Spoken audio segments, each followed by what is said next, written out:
All right, so this is a quick video, but it's gonna be a little loud, because. All right, so I wanted to talk about the wilderness states, which I named yesterday: Wyoming, Idaho, Montana, Colorado. I think Colorado, not Colorado, Colorado, and Utah. We forgot. These are states that are very cold, And I just wanted to. I saw a home that I listed yesterday. And these people that live in these states full time, it's very cold, and the winters are get nasty, very nasty, And in the summers are very cold as well, and they need to move either to the west or to the east coast. They usually flock to the west coast, It doesn't work out for them, and they end up in Wyoming or again or in Montana, in Idaho, and because they don't have houses that are suited for them, and these houses are good transitional homes. If we go develop more of these homes throughout the nation, these are our wilderness state, our winter states, and that's why I baptized them with the wilderness states, And these houses are very, very good, and it's a very good transitional home. And in the future, they can end up in Florida, or in New Hampshire. In New England or New York City, or in California, or whatever, or anything, islands or whatever. These homes are very good, They modernize and everything. Oh, all right.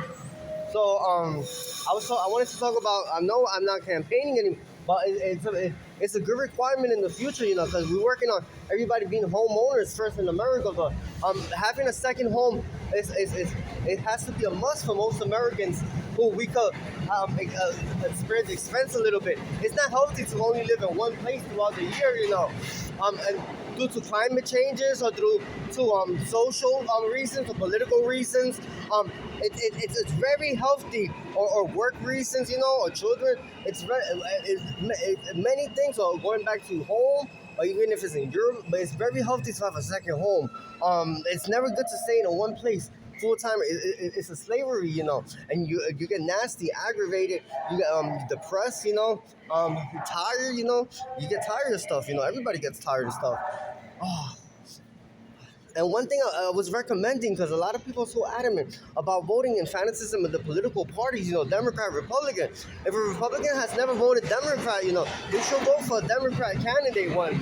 If a Democrat has never voted for Republican, they should vote for a Republican. It opens up a brand new world for everybody, It's a brand new, in your community, there's a Republican assemblyman, a congressman, or you live in a Republican territory, and you vote for a Democrat, and he's a nice person, you know when it's to vote for the other party, and it's a good place because you guys don't hate each other, and you guys open up a whole new networking level with other people, and it's a very good thing, very healthy to vote for another candidate.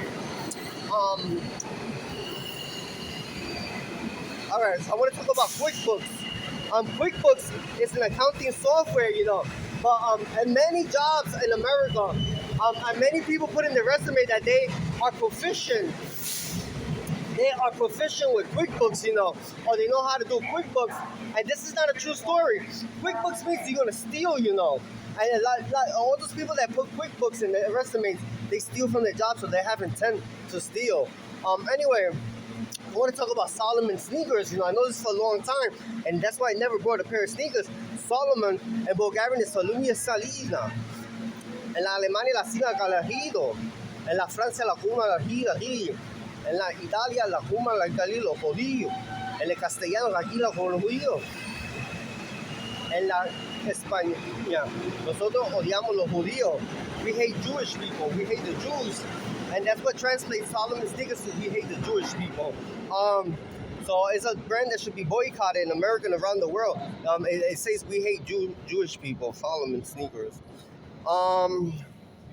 I want to talk. I'm still trying to figure out Tony and Julie Garland sent emails last night, and I'm like, I don't know why they hate royalty.